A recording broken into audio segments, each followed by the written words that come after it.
Listen to me.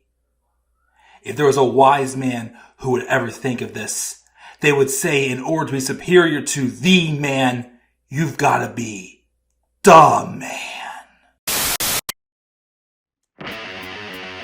For I am the man himself.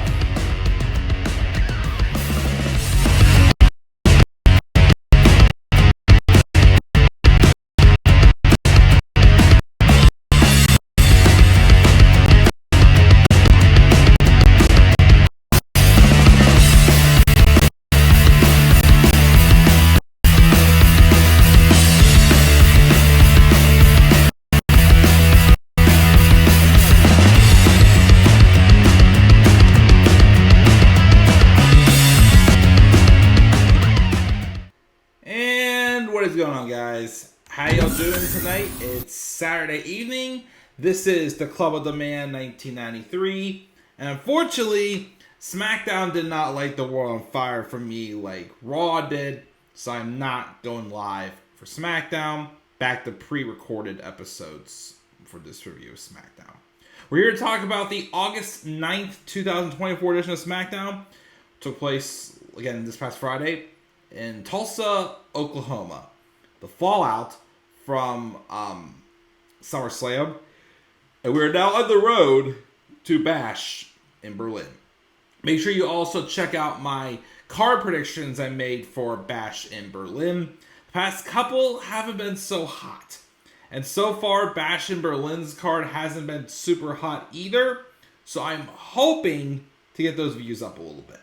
So definitely, if you have the time, make sure you guys give that one a view, give it a liking, and, again, just love it. And support the channel as always. But yeah, we're here to talk about SmackDown. Gotta be honest, that was kind of weak. I had some hype.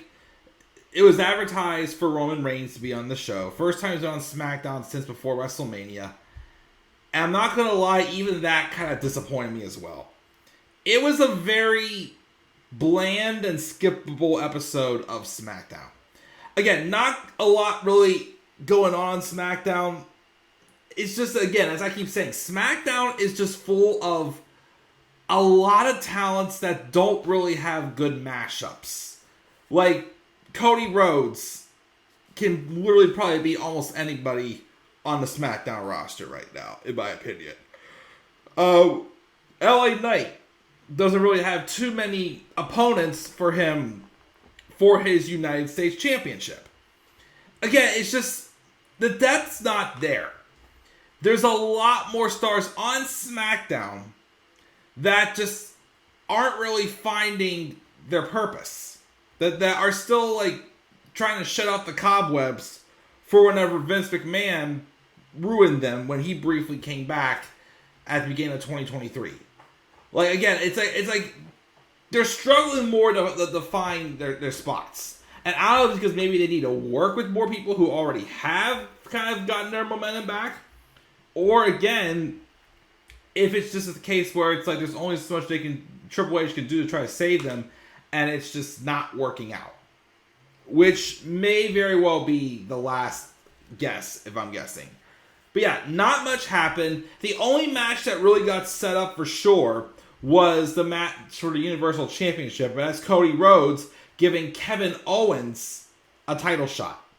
Cody opened up the show. Sikoa, of course, came out. Basically, he's wanting another shot.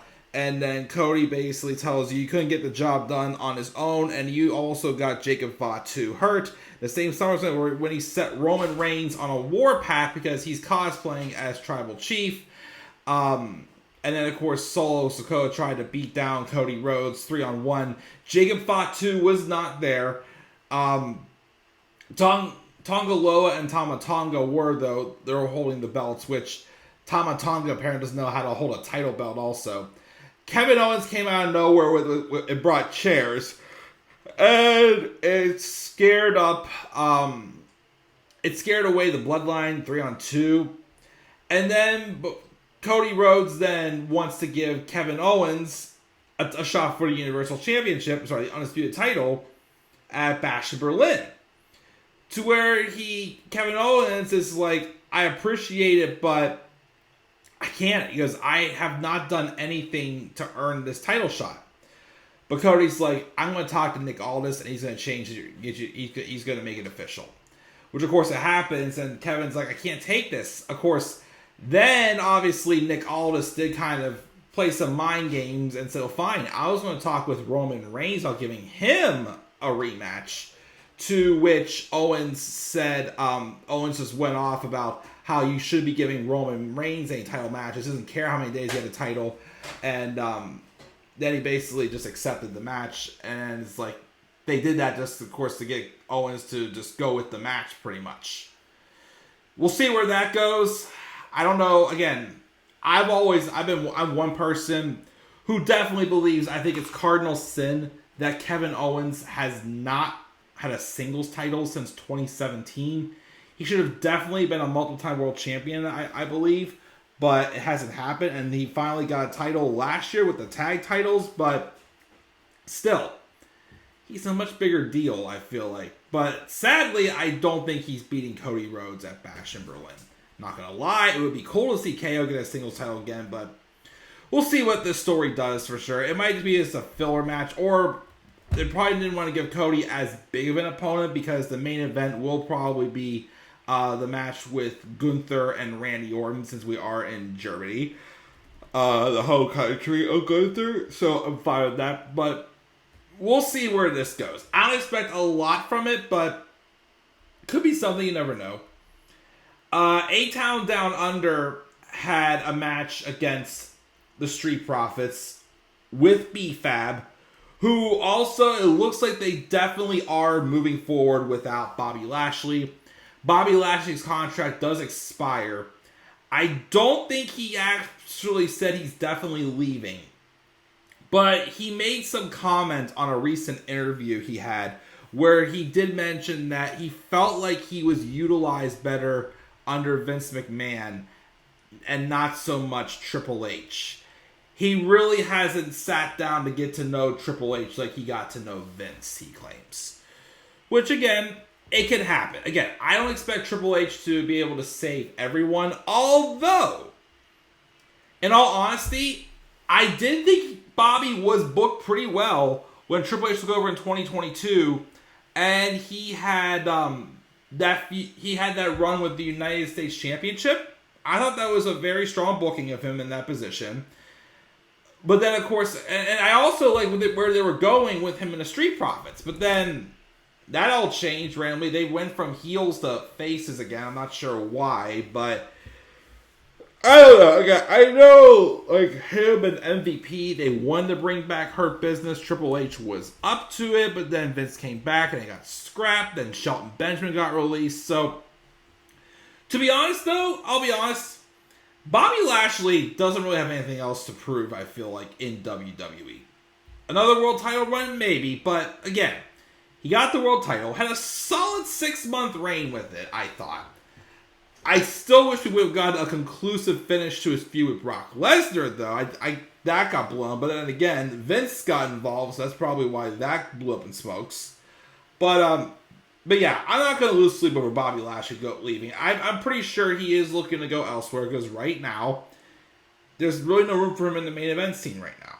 Again, we are at a point where it feels like Triple H is like, realizing who he has to work with and who he can fix and who he thinks that he can't. So he is letting some contracts expire, rather than just releasing them, which I'm cool with him doing that way. So, again, I do wish Bobby Lashley best of luck. It just sucks because now the Street Profits and B-Fab look completely pointless, if I'm being honest. Like, why is B-Fab with them now? Like, what purpose does other than the fact she just comes out with them? I've seen really no character development with her being with the Street Profits. Like, at that point, you could have just kept her and Ashante the Adonis together. Which I'm also surprised when they released Top Dollar, they didn't release the rest of Hit Row. But, anyways, they had a qualifying match against A-Town Down Under. Street Profits won. Some point they're going to be breaking up Austin Theory and Grayson Waller. Whatever. We had that segment with Kevin Owens, Cody Rhodes, and Nick Aldis already talked about. Tiffany Stratton was also planning Nia Jax's celebration party, which I guess is going to be next week. I thought it was advertised for this week, but it's not going to be until next week. And also, rumors have it that AJ Styles is also advertised for SmackDown this week, but he wasn't there. I don't know why that's the case, but weird. But Chelsea Green and Piper Niven rolled and started trash-talking Tiffany Stratton, which is weird because all three of them are heels. Unless eventually they want to turn Tiffany Stratton face? I don't know. But I guess they're going to have a match at some point. I don't know, who knows. But we had that. Jade Cargill took on Alba Fyre. And Jade won. Because why not? Afterwards, though, Blair Davenport comes out. And then Naomi comes out to even the odds.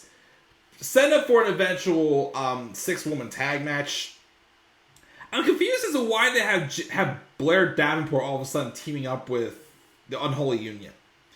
I mean, I get, they're all, probably from similar countries and whatnot, but I guess the only problem is here, again, I mentioned on Raw, I was okay with them having Randy Orton challenge Gunther because there is actually a story there. There is history with Gunther technically not pinning Randy properly at King of the Ring.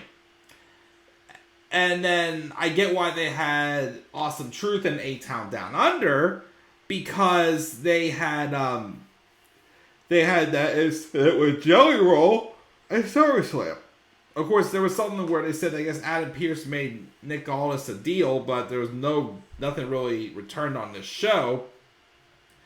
I don't understand, and again, even though Alba Fyre and Isla Dawn are technically tag champs, they can go between both brands. They're still technically Raw stars. What's going to happen with this group once they drop the tag titles? Because long term, I don't think they're going to hold tag titles long. Again, even with the titles, they're barely on TV. So I don't know what's going on with that. So they have that. LA Knight comes out with the United States Championship. Saying he's on the mic. He says SummerSlam is come and gone. One question still remains. It had to feel extra sweet to beat Logan Paul in his hometown. Logan deserves to get stomped out, and he got what he deserved.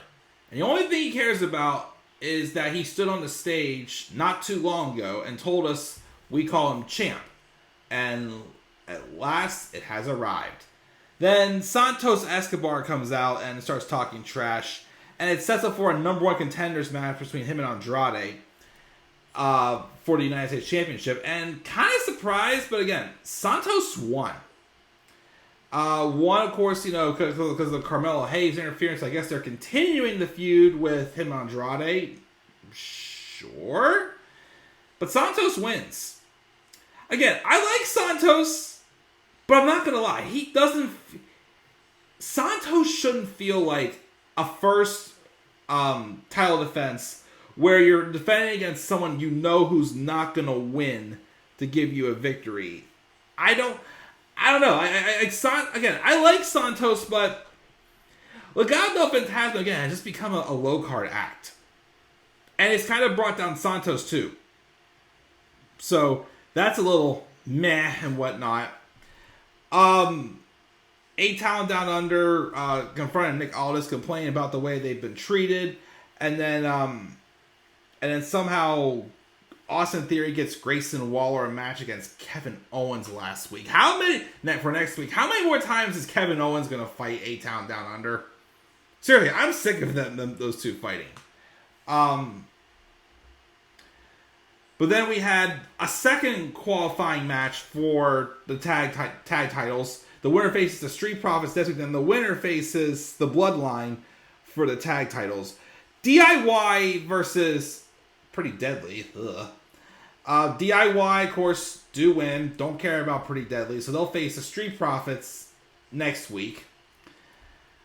And then the show ended with Sikoa coming out, calling out Roman Reigns, and Roman just came out and just speared the Bloodline. Yes, he had a moment where he was trying to regain the Tribal Chief lay and whatnot, but then it got ripped away from him, and he did some spears. He got loud ooh-ahs. Yes, he got some good offense in there, and, you know, some good reactions. But my thing was, like, this is the same exact thing that pretty much happened, except just a couple more, you know, shots get fired than what was at SummerSlam. Like, Roman didn't speak. We got no explanation of what made him come back, or, you know, this and that, or what his mission is. Like, I was hoping to hear him speak at least. Could go up the show with him, but yeah, he didn't speak. They basically just repeated SummerSlam. So, like I said, this show really didn't do much for me. I mean, yes, we have people fighting for a shot for the tag titles, you know, okay, but again, even the tag team wrestling's meh. Again, the stuff with Cody and Kevin, we'll see. But then, like, again, just not much. It was weird. I give the show a C, if I'm being honest. Again, it's not even decent. It's just average. I don't know. SmackDown's got to get some fire going for them again.